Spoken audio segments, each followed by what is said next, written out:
संसद भवन परिसरात सत्ताधारी आणि विरोधकांची एकमेकांविरोधात आंदोलनं 20 दिवस आले नाहीत। शेवटच्या दिवशी चर्चेसाठी का आले, खरगेंचा सवाल।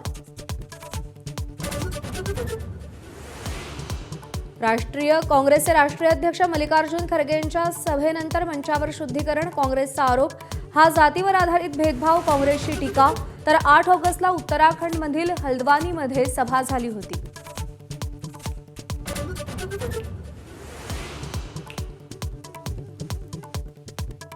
शिवसेना पक्ष आणि चिन्हावरती आज सुप्रीम कोर्टात सलग 5व्या दिवशी सुनावणी।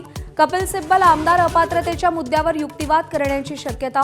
दुपारी 2 वाजता सुनावणीला सुरुवात।